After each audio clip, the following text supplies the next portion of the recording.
और सबसे पहले बात करेंगे वज़ीर-ए-आला केपी के सुहेल अफरीदी के नाकाबिले ज़मानत वारंट गिरफ्तारी लेकर पुलिस केपी हाउस पहुंची है और ऐसे में वज़ीर-ए-आला केपी के इंसदाद दहशतगर्दी अदालत इस्लामाबाद की जानिब से नाकाबिले ज़मानत वारंट गिरफ्तारी जारी किए गए। जुनैद अकबर के भी नाकाबिले ज़मानत वारंट गिरफ्तारी पुलिस ने केपी हाउस इंतजामिया के हवाले कर दिए हैं। मजीद बात करने के लिए आदिल तनोली इस्लामाबाद से हमें ज्वाइन करेंगे। आदिल, अभी अपडेट कीजिएगा, केपी हाउस इस्लामाबाद के बाहर के क्या मनाजिर है, कितनी नफरी इस वक्त पहुंची है गिरफ्तारी के लिए? हाँ जी, देखिए वज़ीर-ए-आला खैबर पख्तूनख्वा और secretary general PTI Junaid Akbar के नाकाबिले ज़मानत वारंट गिरफ्तारी जो है वो इस्लामाबाद की इंसदाद दहशतगर्दी अदालत में थाना कोसार और 26 नंबर के मकाम पर तोड़ फोड़ के जो वाक़यात हैं उन पर नाकाबिले ज़मानत वारंट गिरफ्तारी जारी हुए हैं। और इसी तनाज़ुर में आज कोसार पुलिस को ये मालूम हुआ कि वज़ीर-ए-आला खैबर पख्तूनख्वा जो कि उनको मतलूब है इस मुकदमे में वो केपी हाउस में मौजूद है। तो इसी तनाज़ुर में उनके वारंट गिरफ्तारी लेकर इस्लामाबाद की कोसार पुलिस और सेक्रेटेरिएट पुलिस जो है वो खैबर पख्तूनख्वा हाउस पहुंची है। उन्होंने वारंट की वहां पर तामील करवाई है, लेकिन वज़ीर-ए-आला खैबर पख्तूनख्वा जो है वो पहले ही खैबर पख्तूनख्वा हाउस से पेशावर रवाना हो चुके थे और वो पेशावर में मौजूद हैं। ताहम इस्लामाबाद पुलिस की जानब से उनके जो वारंट गिरफ्तारी थे सुहेल अफरीदी के और उनके साथ जुनैद अकबर के वो खैबर पख्तूनख्वा हाउस की जो इंतजामिया है उनके हवाले किए गए हैं। इंसदाद दहशतगर्दी अदालत की जानिब से दोनों रहनुमाओं के वारंट गिरफ्तारी जो है वो जारी किए गए थे और इसी तनाज़ुर में इस्लामाबाद पुलिस जो है वो खैबर पख्तूनख्वा हाउस पहुंची है। ताहम ये एक वारंट की तामील करवानी थी और वो तामील करवाई है, जिसमें थाना सेक्रेटेरिएट की और थाना कोसार की पुलिस की थी। मुश्तरका तौर पर ये दोनों जो है वो खैबर पख्तूनख्वा हाउस पहुंची है और उन्होंने ये वारंट की तामील करवाई है। ठीक है, यानी कि तामील करवा ली गई है इस वारंट की, लेकिन गिरफ्तारी से पहले ही केपी के जो सीएम हैं वो इस्लामाबाद से वो पेशावर के लिए रवाना हो चुके थे। अभी तक नफरी वहां पर मौजूद है। आदिल, आप हमें अपडेट कर रहे थे, बहुत शुक्रिया।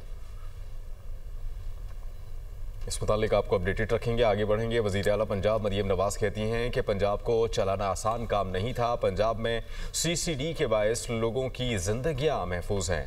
वो लंदन में मीडिया टॉक कर रही थी।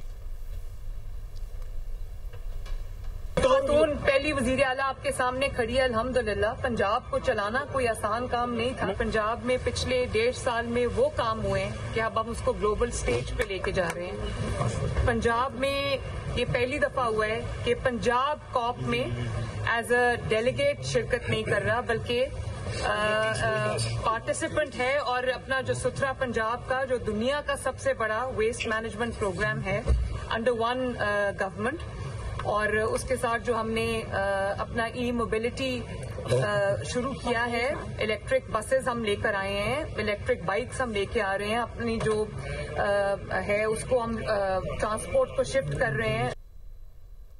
पाक अफगान सरहद पर फायर बंदी की खिलाफ वर्जी, पाकिस्तानी फोर्सेस ने फौरी और मुअस्सर रद्द-ए-अमल दिया। वजारत इत्तलात और नशरियात के मुताबिक फायरिंग अफगानिस्तान की जानिब से शुरू हुई। चमन बॉर्डर पर अफगानिस्तान से कुछ अनासर ने पाकिस्तानी पोस्टों पर बिला इश्तियाल फायरिंग की। अफगानिस्तान की जानिब से इस वाक़े से मुतालिक दावे को पाकिस्तान मुस्तरद करता है। वजारत इत्तलात और नशरियात के मुताबिक पाकिस्तानी फोर्सेस की जिम्मेदाराना कार्रवाई से सूरत हाल पर काबू पाया गया। जंगबंदी बदस्तूर बरकरार है। पाकिस्तान जारी मुज़ाकरात के लिए पुरआज़्म और अफगान हुकाम से बाहमी ताउन की तवक्को रखता है।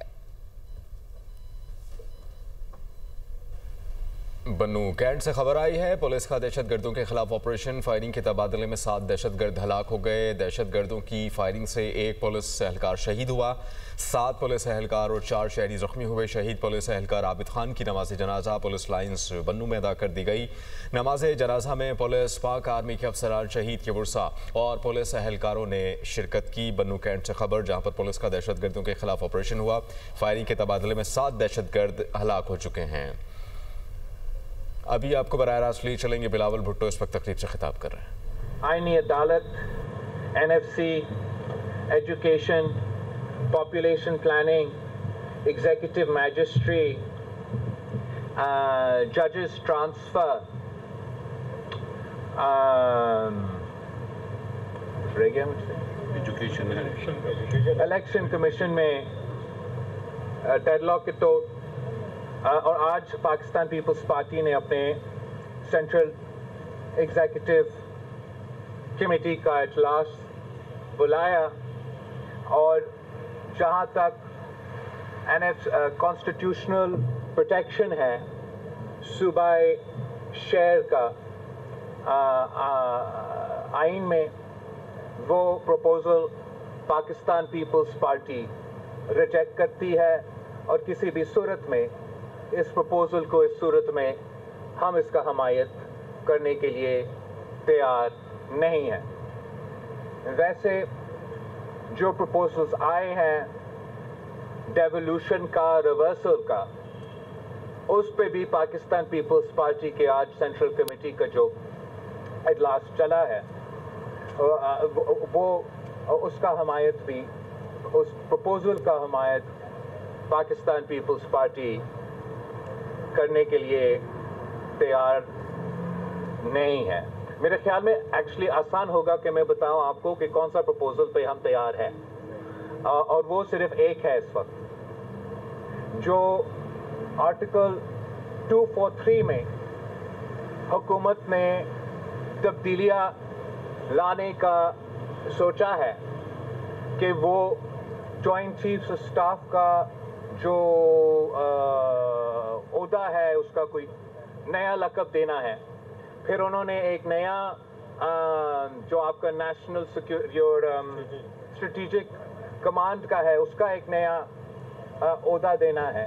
और जो ये हमारा फील्ड मार्शल का जो ओहदा ये अब मिला है ये जंग के भारत को शिकस्त दिलवाने के बाद का, इस सिर्फ ये जो आईनी तरमीम हमारे सामने है वो पाकिस्तान पीपल्स पार्टी की सेंट्रल एग्जीक्यूटिव कमेटी ने मुझे इजाज़त दी है कि पाकिस्तान पीपल्स पार्टी इसका हमायत करे। बाकी जो पॉइंट्स है या वो पूरी तरह से मुस्तरद हुए हैं या हमारा गुफ्तगू उन पे कल कंटिन्यू होगा। जहाँ तक आईनी अदालत की बात है, चार्टर डेमोक्रेसी की कॉन्टेक्स्ट में भी, उस पे भी मेरा पार्टी का अभी तक जो राय बना है वो ये है कि इक्वल रिप्रेजेंटेशन पे, चारों सूबों का इक्वल रिप्रेजेंटेशन पे, कंप्लीट इक्वल रिप्रेजेंटेशन पे हम कॉम्प्रोमाइज़ करने के लिए तैयार नहीं हैं। और जहाँ तक चार्टर डेमोक्रेसी में बिल्कुल ये था कि आईनी अदालत होना चाहिए, मगर चार्टर डेमोक्रेसी में दूसरी चीज़ें भी थे। तो पाकिस्तान पीपल्स पार्टी का सेंट्रल एग्जीक्यूटिव कमेटी का इजलास कल भी बाद नमाज जुमा बुलाया जाएगा ताकि जो आईनी अदालत है उस पे हम अपना जो हतमी फैसला है वो हम मुकम्मल करें। तो आप के लिए मेरे पास सिर्फ इतना ही आपको बताने का, I wanted to tell you कि where have we approved on, what have we rejected and what conversations are still ongoing।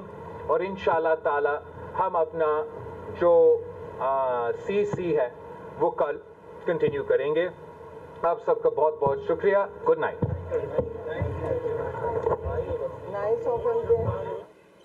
Breaking news आपको दे रहे हैं। पाकिस्तान पीपल्स पार्टी की जानिब से जो NFC फार्मूले में तब्दीली है और उसकी जो तजवीज़ थी उसे मुस्तरद की गई है और ये मुख्तसर सी प्रेस कॉन्फ्रेंस बिलावल भुट्टो की जानिब से की गई है। तवील जो है CEC का इजलास पाकिस्तान पीपल्स पार्टी का बिलावल हाउस में जारी रहा, जिसमें 27वीं आईनी तरमीम से मुतालिक तवील मुशावरत की गई।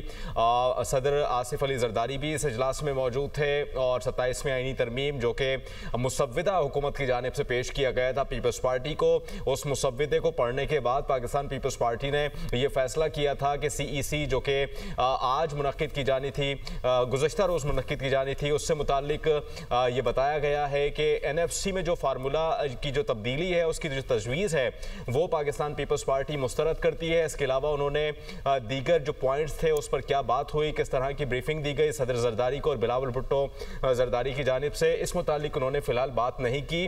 ये मुख्तसर सी press conference Pakistan peoples Party के चेयरमैन बिलावल भुट्टो की जानिब से ये प्रेस कॉन्फ्रेंस की गई और इस प्रेस कॉन्फ्रेंस में उन्होंने NFC अवार्ड्स से मुताल्लिक जो फार्मूला है और उसमें तब्दीली की जो तजवीज़ है उसे उन्होंने मुस्तरद कर दिया है और उन्होंने बताया है कि मज़ीद जो नुकात है उस पर भी पाकिस्तान पीपल्स पार्टी गौर करेगी। पाकिस्तान पीपल्स पार्टी की सेंट्रल एग्जीक्यूटिव कमेटी का इजलास अब ख़त्म हो चुका।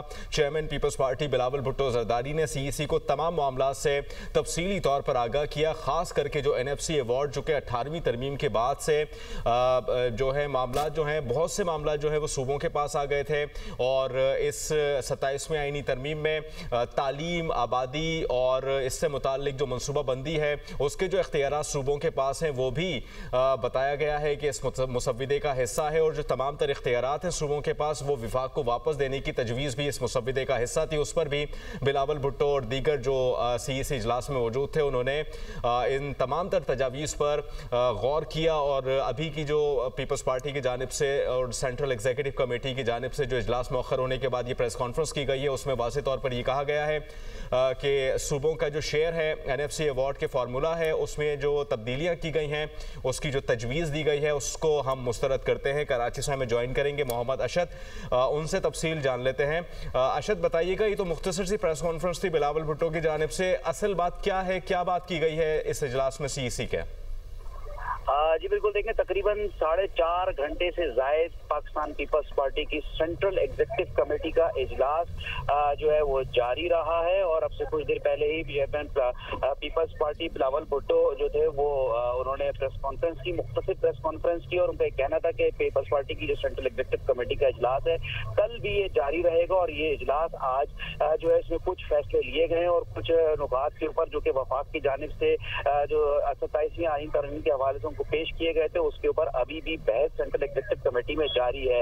एक जिस चीज के ऊपर उन्होंने बताया, उनका कहना था कि आर्टिकल 243 जो है उसके ऊपर बिल्कुल भी जो है पीपल्स पार्टी उसके ऊपर जो है वो मुत्तफिक है और इसके अलावा जो दीगर जो 18वीं तरमीम के हवाले से जो तजावीज़ जो दी गई थी और सूबाई मुख्तारी के हवाले से उसको जो है वो बिल्कुल पीपल्स पार्टी मुस्तरद करती है। ये वो इसी हवाले से हमने भी जो थे वो मुस्तकिल रिपोर्ट कर रहे थे कि ये वो NFC अवार्ड और 18वीं तरमीम सूबाई खुद मुख्तारी के वो मामला थे जिसके ऊपर पीपल्स पार्टी की तरफ से सख्त स्टांस किया गया था और पहले भी इस हवाले से उनकी जाने से मौक़िफ़ पीपल्स पार्टी का सामने आया था कि वो इन किसी भी इस तरह की किसी भी तरमीम को वो एक्सेप्ट नहीं करेंगे और आज फिर जो सेंट्रल एग्जीक्यूटिव कमेटी का इजलास हुआ उसमें उन्होंने इस चीज अशद, आप साथ ही रहिएगा, हमें तला Hashmi bureau chief Karachi join कर रहे हैं, उनसे भी बात कर लेते हैं। तला, आप बताइएगा आपके पास क्या खबर आई है इस इजलास से मुताल्लिक? चूँकि बिलावल भुट्टो ने तो मुख्तसर सी प्रेस कॉन्फ्रेंस की है और NFC अवार्ड से मुताल्लिक बात की है, मजीद और दीगर भी मामला थे उस मुसव्विदे में जो विफाक ने पीपल्स पार्टी से शेयर किए थे, क्या उन पर भी बात हुई है? जी बिल्कुल, तमाम ही मामला पर बड़े खुल के बात हुई है। Bilawal press conference was like tip of the iceberg. तो बिलावल ने बड़े मुख्तसर और नफ़ीतुल अल्फाज में जो बात बतानी थी वो बता दी है और जो आर्टिकल उन्होंने बताया कि जिसमें सिर्फ वो जिसकी हिमायत करते हैं, जिसकी उन्हें इजाज़त दी गई है, वो सिर्फ एक ही आर्टिकल है, बाकी उनकी तमाम जो इसमें तजवीज़ थी उस पर इख्तलाफ है। गुज़िश्ता रोज़ ही हमने ठीक 24 घंटे पहले दुनिया न्यूज़ में इसको बताया था कि पीपल्स पार्टी की जानिब से 5 जो मामलात हैं उस पर रेजिस्टेंस आ सकती है, पीपल्स पार्टी उस पर रेजिस्टेंस करेगी और आज जो बिलावल भुट्टो ने खुद इसकी तस्दीक की, जिसमें से एक तो NFC अवार्ड का मामला है, दूसरा प्रोविंशियल ऑटोनॉमी का मामला है। प्रोविंशियल ऑटोनॉमी में उन्होंने खुद तालीम का जिक्र किया, उन्होंने बहबूद आबादी का जिक्र किया, इसमें ज़राअत भी है, इसमें माइंस एंड मिनरल्स भी हैं और उस पर जो है गुज़िश्ता रोज़ भी जो मेरी बात हुई थी उसमें हमने यही बताया था कि 5 पॉइंट्स ऐसे हैं जिनमें भी उस पार्टी की जानिब से रिसेंटमेंट आ सकती है। और जो बिलावल भुट्टो जरदारी साहब की प्रेस कॉन्फ्रेंस थी, ऐसे मैंने आपको बताया कि टिप ऑफ द आइसबर्ग है, अंदर बहुत सारी बातें हुई हैं और इसीलिए इजलास चला है और इजलास चलने के कुछ देर बाद बिलावल ने आके इसको बताया है। कल भी इजलास जारी रहेगा, कल अहम कुछ और डेवलपमेंट्स भी हैं, कल मौलाना फजल रहमान ने भी आना है, उन्होंने भी मुलाकात करनी है, सदर पाकिस्तान भी यहीं पे हैं, बिलावल भी यहीं पे हैं, तो जाहिर है ये मामला आगे चलेंगे और जाहिर है जैसे लग रहा था कि जिस तरह हुकूमती वज़रा बहुत पुरअज़्म थे और उनको यकीन था कि वो अगले हफ्ते तक इस पे कोई पॉजिटिव चीज़ ले आएंगे, कोई पॉजिटिव चीज़ निकल आएगी और वो इस पोजीशन पे होंगे कि 27वीं तरमीम को पार्लियामेंट में पेश किया जा सके, तो आज ये की बिलावल की प्रेस कॉन्फ्रेंस थी, ऐसा लगता है कि अब थोड़ी मुश्किल होगी। अच्छा तला ये भी थोड़ा सा हमें कंफर्म कीजिएगा, क्लियर कीजिएगा, चूँकि पाकिस्तान मुस्लिम लीग नून ने यानी कि वफाक की जानिब से आज दिन में वफाकी काबीना का जो इजलास है वो बुलाया है सारे मामले पर बात करने के लिए, और फिर ये भी मुमकिन तौर पर कहा जा रहा था कि आज ही यानी कि 7 तारीख को ही दिन में शाम में ये सेनेट से पहले मंजूर करवाई जाएगी। तो अभी हम मामला देख रहे हैं मौखर होते हुए, इजलास भी CEC का पीपल्स पार्टी का मौखर हो गया, तो जो प्लानिंग है विफाक की वो मौखर हो सकती है सारे मामला को देखते हुए, आप समझते हैं? जैसे मैंने आपसे अर्ज किया कि कल तक जो एक बिल्कुल ये माहौल था कि जो फेडरल गवर्नमेंट थी और जो मुस्लिम लीग नून थी वो कॉन्फिडेंट थे कि वो इस तरमीम को ले आएंगे, and they were so confident कि नेक्स्ट वीक में जो है वो they will be in position कि वो इस तरमीम को ला सकें। लेकिन आज जो बिलावल की प्रेस कॉन्फ्रेंस थी उन्होंने वाशगाफ अल्फाज में ऐसा लगता है कि उसको रोक दिया है। ठीक है तला, आप इस मामले पर हमें अपडेट कर रहे थे। पाकिस्तान पीपल्स पार्टी की जानिब से जो CEC का इजलास था वो मौखर हो चुका है, और मोहम्मद अरशद पहले हमें जो ज्वाइन किया था, आपने हमें अपडेट किया। तला, आपका भी बहुत शुक्रिया।